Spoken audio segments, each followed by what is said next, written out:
Ali, hey, congratulations for American Refugee. Thank you, man. It was a great time working on it, and I think we came up with something special. I'm really glad we getting it out there. Yeah, I know it is something special. I mean, especially the idea of survivalism kind of hits a little bit close to home, don't you think? Just a little. We were just a couple hours away from this being the truth. So tell me, what was your initial attraction on, accepting this directing project? I mean, the biggest thing was I love the dynamics of people bouncing off of each other, you know, trying to, achieve some kind of goal, but not necessarily knowing the best way to get what they need from other people so they can get where they have to be, right? You're in this space where these people need one another to varying degrees. They have relationships with each other that are fueled by love or maybe some degrees of animus, but they don't have the freedom to step away from it. They have to figure it out. Hmm. So it's like, I mean, if you go back to the DNA of something like 12 Angry Men, we got to stay in this room and figure it out. We can't get out of here until we know how we're going to move forward. And I just love what that brings. I love the sort of truth that brings out of people. I love the sort of reactions that that type of material kind of excites us with. That's really the cool part. The people dynamics was really the thing that I enjoyed. So what was your initial approach on this project? Did you have to get the cast first, or do you have to focus on the basically the production location, because they're both very important in for a film like this? Well, so a few things, and I'm not sure if I'm giving anything away. So if I am, I'm sure someone will call you and tell you to not print it or run it. But so what's fascinating about the production here is that Blumhouse created a production model that allowed for, I think in this case, it was 8 films to be produced.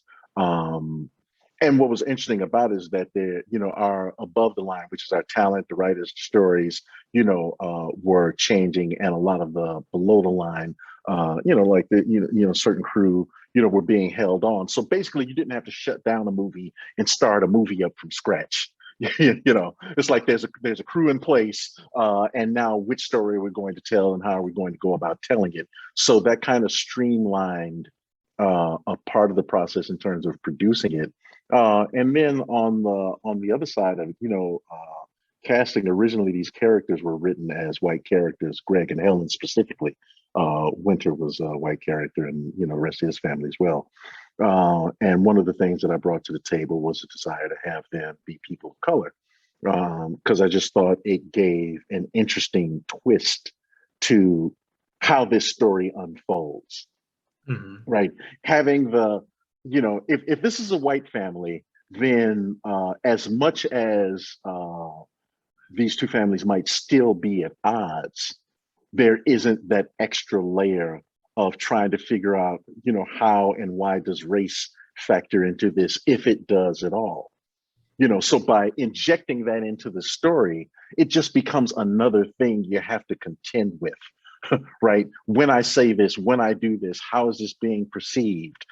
How is this person looking at me? What's the gaze through which I'm kind of being sized up by? So I love the fact that society is collapsing, there's a marriage collapsing, then you put these people inside a bunker, and now they have all of these differing degrees of complexity that they have to navigate so that they can be okay.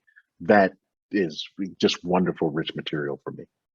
Did you want viewers to basically think about race while watching a film like this?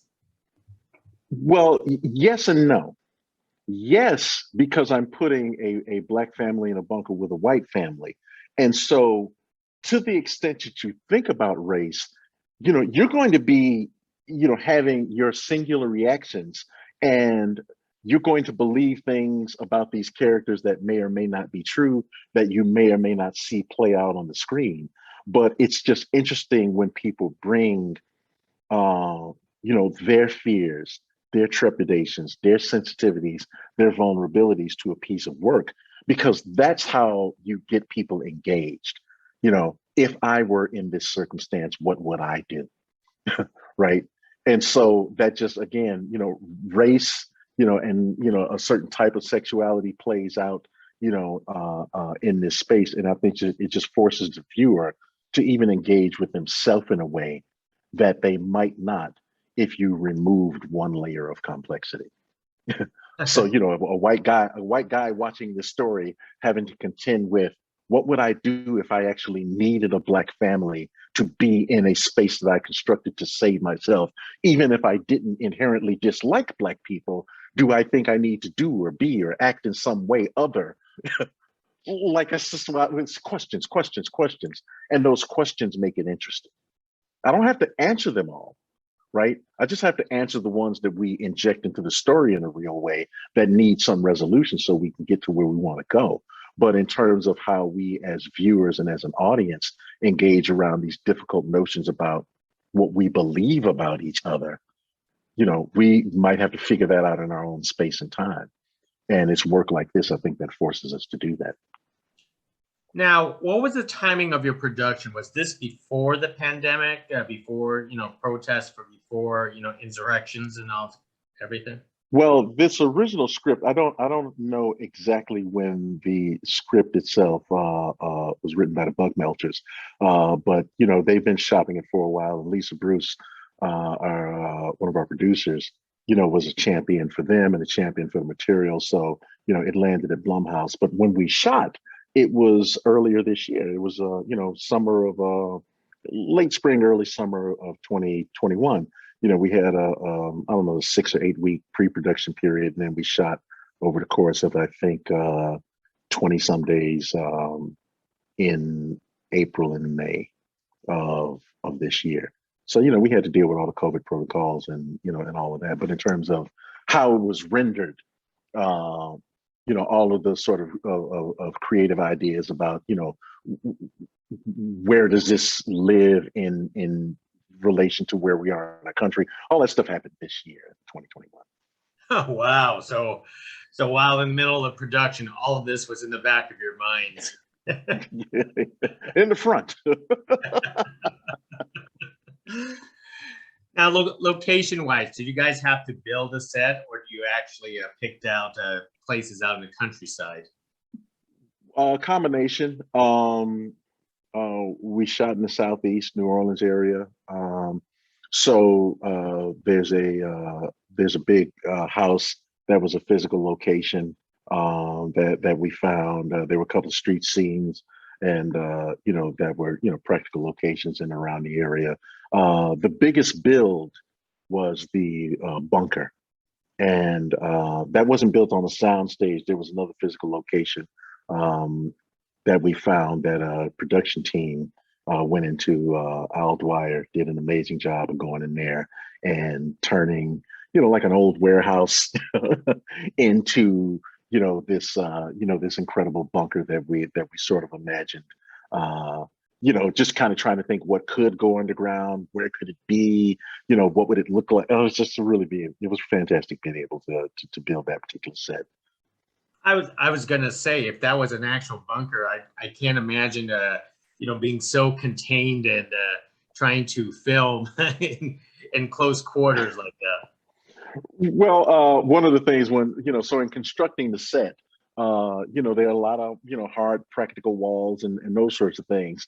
But, what they do is that, for certain rooms, they're able to, build walls that we can take out and, to get certain angles, but still maintain this, this very claustrophobic sense. We wanted it to feel tight. We wanted it to feel hot. We wanted to feel very, very uncomfortable. And I think, again, the team did an incredible job of, of envisioning what that is and then bringing it to life. Can you tell us about the chemistry between, Sam, Erica, and, Derek for a film like this? I mean, Sam looks crazy in the film like this. Well, I guess it's like I guess maybe it's how a NBA All-Star coach feels when you're dealing with three stars. You know, it's like each one of them has their own way of working. Each one of them has, you know, they have their own problem. Uh, they have a way of, you know, engaging with their other actors, and so being, you know, this conductor in this space, you know, it required a lot of conversation. I had extensive conversations with Erica, Derek, and Sam about their processes, how they deal with character, how they deal with dialogue, you know, what they need inside a scene in order to give their best performance. And so from scene to scene to scene, you know, it becomes it's this there's this shifting dynamic because, you know, there may be a scene where, you know, Derek as Greg, his character motivation may be the thing that we're really focusing on, and I want to be able to give him what he needs to be able to give his best performance.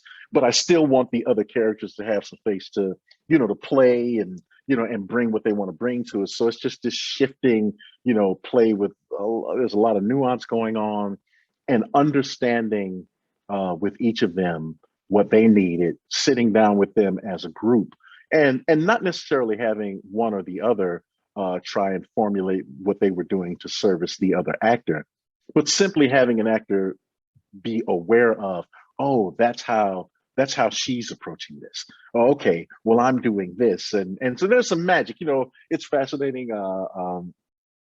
Sam would hold a lot of things back until we got in the scene, right? And so for him, I would give him some parameters. You know, you can go out this far, and he's like, okay, good, got it. You know, let's see what you got in there. You know, Derek is incredibly precise. You know, literally down to the wink. You know, Derek is always looking for character backstory. He's always looking for character insights. He's always looking for very incredibly precise things that help him kind of execute. And Erica did not ask a lot of questions. She had a really whole sense of who this character of Helen was. And then every now and again, I'd say that I wanted her to do something, and then it would turn into a half-hour conversation. And it would be something as simple as, all right, when you step through this door, I want you to look to the left. And then she go, well, why would I look to the left? And then we're like in this conversation. And it really was great just, you know, really getting a handle on each of their processes, you know, getting some understanding of how to kind of make them blend together as a unit, and then, you know, working the scene. Mm-hmm. Because ultimately all of our singular, you know, performances in all of our singular areas is all towards making the scene work and ultimately making the film work. Yeah, that is terrific. You put all the pieces together for a nice, wonderful film, Ali. Well, once again, congratulations for American Refugee, and thank you for speaking to us about your. Thank you, man. Appreciate it. Your film. I mean, hopefully, we don't have to live through this. Well, if we do, we just make a sequel. Yeah, that's right.